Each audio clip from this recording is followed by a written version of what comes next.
Hasta donde llega nuestro conocimiento, nuestro planeta, la Tierra, es el único astro en el universo en el que se ha desarrollado la vida. Los invitamos a visitar una parte de la enorme variedad de ambientes y de seres vivos que hay sobre la Tierra. Estamos en La Puna, una planicie de altura a más de 3.000 metros sobre el nivel del mar. En esta zona llueve muy poco y casi no hay agua. ¿Qué seres vivos podrán vivir aquí? ¿Podemos ver alguno? Sí, claro, esos pastos amarillos son seres vivos. Son pastos duros y resistentes a la sequía y a los fuertes vientos que soplan por estas zonas. Como puede verse, los pastos cubren toda la planicie, ya que sus raíces se extienden por el suelo y de cada raíz crece un nuevo pasto. Además de los pastos, podemos encontrar otros vegetales, los cardones. Estas plantas están adaptadas a las regiones desérticas. Sus gruesos troncos almacenan agua que la planta absorbe en la época de lluvias y tiene disponible cuando hay sequía. Además, sus hojas no son como la de la mayor parte de las plantas, sino que poseen una cubierta gruesa y dura que forma espinas.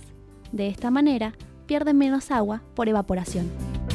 La laguna que se ve a lo lejos tiene poca agua porque es invierno, pero en el verano, que es la época de lluvias, se llena de agua y llegan los flamencos, que se alimentan de algas y pequeños invertebrados que viven en la laguna.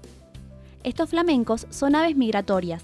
Eso quiere decir que en los meses en que las condiciones de vida no les son favorables, viajan grandes distancias hacia lugares más apropiados.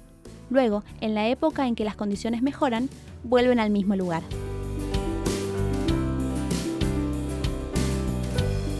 Y hay otro tipo de ave muy interesante y particular, ya que, aunque tiene alas, no vuela, sino que se desplaza caminando y corriendo sobre sus largas patas. Sí, adivinaron, es el ñandú.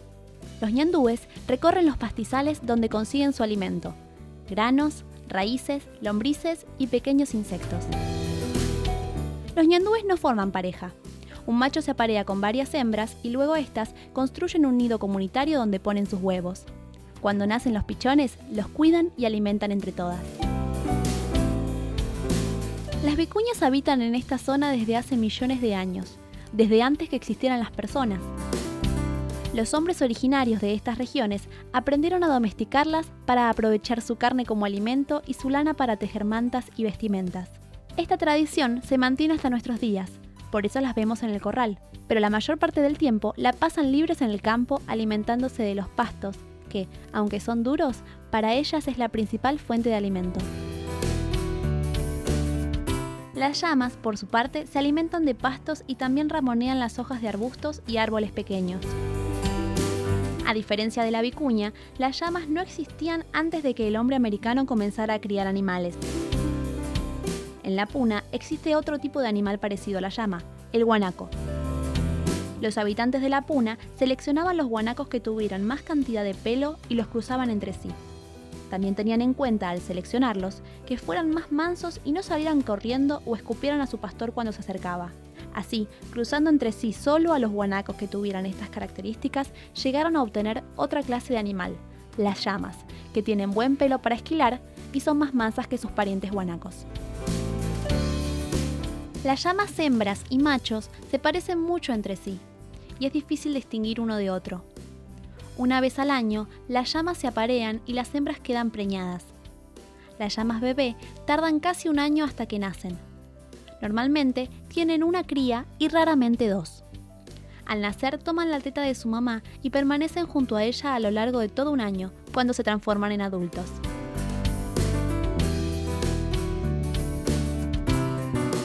Nuestro próximo destino es la selva.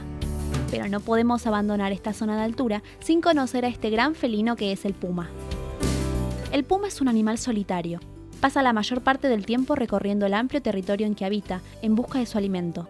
Es un cazador. Cuando olfatea una presa, se agazapa muy silenciosamente y en el momento adecuado pega un salto para atraparla. Si no lo logra en el primer salto, la persigue a la carrera.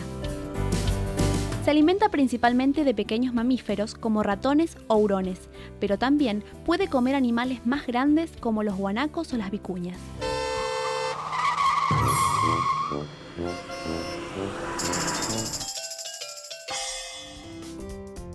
La selva es, evidentemente, un ambiente bien diferente de la puna. El clima es lluvioso, hay mucha humedad ambiente y está atravesada por ríos y riachos.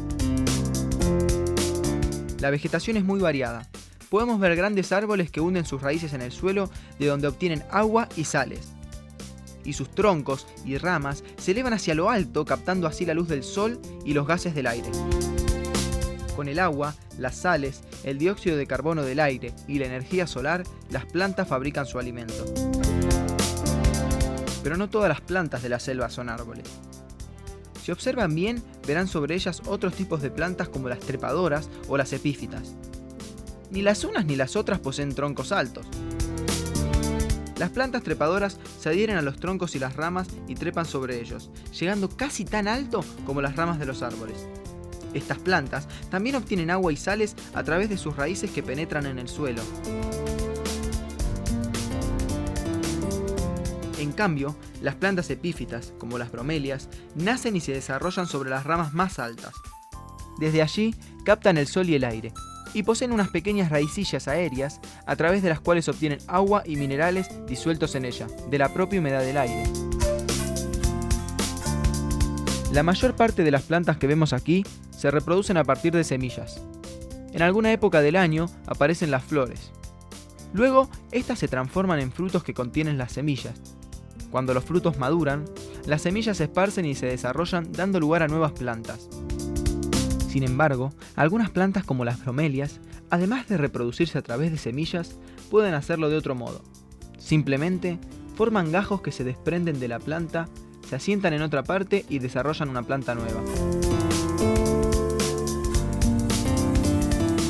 Entre los árboles de la selva habita una gran variedad de animales, monos, aves y también insectos y otros invertebrados.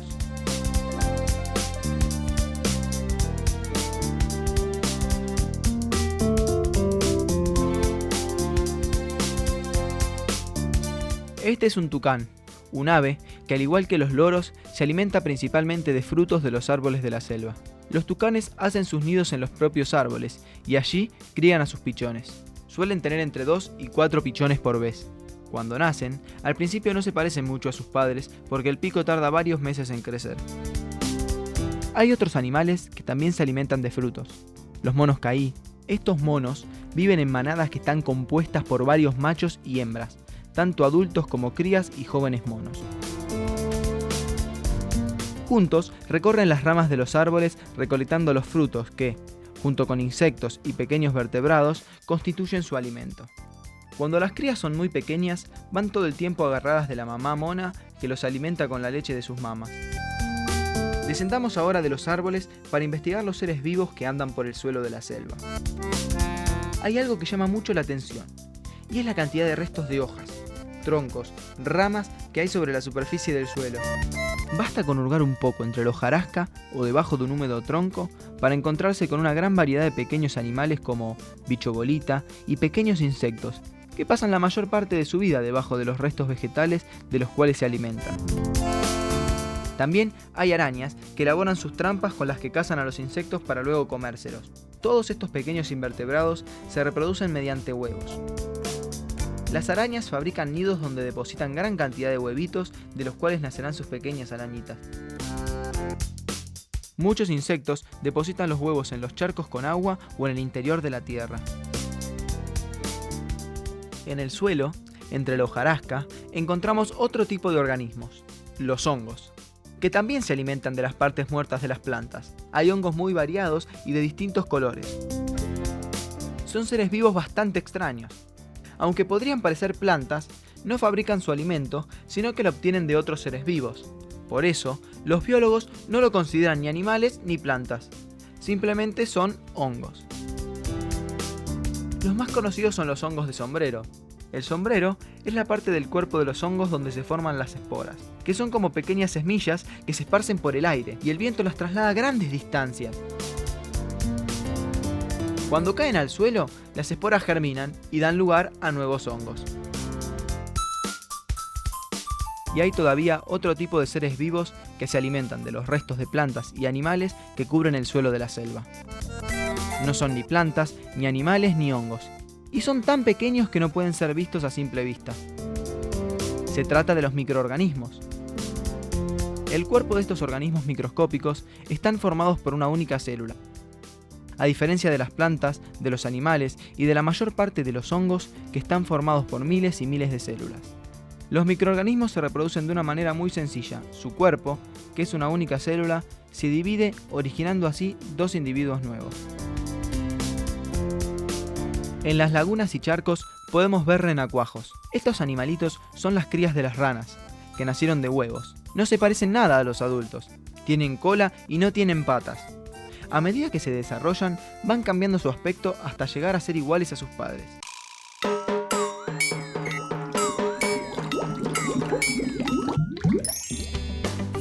Este es uno de los lugares de nuestro país más famosos en todo el mundo. Miles de personas de diferentes países vienen a ver la fauna de la península, principalmente a la estrella de esta zona, la ballena franca austral. La ballena es un animal migratorio, pero cada año, desde junio hasta diciembre, se detiene en los golfos que rodean la península para cuidar a sus crías y aparearse. Las ballenas son mamíferos y como tales respiran aire con sus pulmones y mantienen estable la temperatura del cuerpo.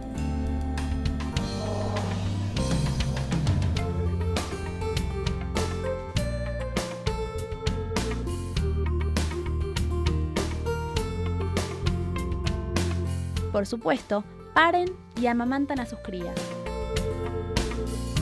Es interesante ver los saltos que estos animales hacen sobre el agua. Cada tanto se puede ver también el aire cargado de humedad que expulsan de sus enormes pulmones por dos orificios respiratorios ubicados detrás de la cabeza, llamados espiráculos. Al expirar, forman unas columnas de vapor de varios metros de altura. Las ballenas se alimentan filtrando el agua de mar y reteniendo pequeños organismos que entran con ella a su enorme boca. Otro de los gigantes de estos mares son las orcas, que también pertenecen al grupo de los mamíferos marinos. A diferencia de las ballenas, las orcas son activos cazadores. Aunque a las orcas se las conoce como ballenas asesinas, no son ballenas, sino que pertenecen al grupo de los delfines. Uno de sus alimentos preferidos son los lobos marinos y para atraparlos se acercan mucho a la costa. Incluso llegan a salir de la orilla del agua en el momento de cazar. Pero en los mares y las costas de esta zona no solo hay ballenas y orcas. Entre la fauna marina se encuentra gran diversidad de otros mamíferos marinos, como delfines, lobos y elefantes marinos. Pero, ¿de qué se alimentan todos estos mamíferos del mar? Por supuesto, la variedad y cantidad de mamíferos marinos está relacionada con el hecho de que el mar que rodea la península tiene a su vez una gran variedad de peces y mariscos que les sirven de alimento. Algunos de los peces que aquí habitan, como el róbalo, la merluza, el abadejo o el salmón, son muy preciados por los humanos por su valor en la cocina. Otros, como el cazón, el pez ángel o la raya, todos emparentados con los tiburones, se los aprecia por su valor para la pesca deportiva. La mayor parte de los peces son carnívoros. Algunos se alimentan de otros peces, pero la mayoría de los pequeños invertebrados que pueblan el mar, como estrellas de mar, cangrejos, langostinos, etc. Entre los invertebrados marinos encontramos a los moluscos y los crustáceos. Un ejemplo de moluscos son los mejillones, que viven fijos en las piedras y se alimentan filtrando el agua que los rodea. Un ejemplo de crustáceos son los camarones y langostinos. Tanto los peces como los moluscos y los crustáceos se reproducen mediante huevos. Como no podía ser de otra manera, el mar es rico en la presencia de vegetales.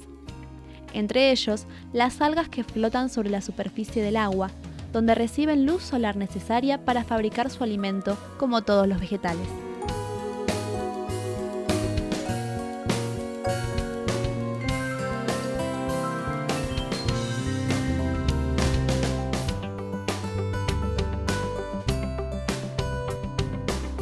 Entre las aves, la más conocida y que despierta la curiosidad de la gente es el pingüino de Magallanes.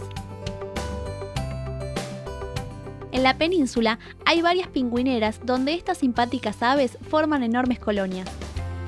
Los pingüinos son aves que, aunque no vuelan, son muy buenos nadadores y buceadores. La mayor parte de su vida transcurre en el mar abierto alimentándose de lo que pescan: peces, calamares, langostinos y otros invertebrados. Pero en determinada época del año se establecen en tierra firme, donde se agrupan en zonas cercanas a la costa y en islas donde se reproducen. Cada hembra pone 2 huevos, que son incubados por el macho y la hembra durante 40 días. En una de las pingüineras de la península, ubicada en un lugar llamado Punta Tombo, cada año desde septiembre hasta abril se agrupa hasta 1 millón de pingüinos que emigrarán en abril para volver al año siguiente al mismo lugar. Hemos visto una enorme variedad de seres vivos que habitan lugares muy diferentes. Animales, plantas, microorganismos, algunos enormes y otros muy pequeñitos. Algunos se desplazan y otros no. Son todos diferentes, pero a todos los llamamos seres vivos. ¿Por qué será? ¿Qué es lo que tienen en común? ¿Qué es lo que hace que todos sean seres vivos?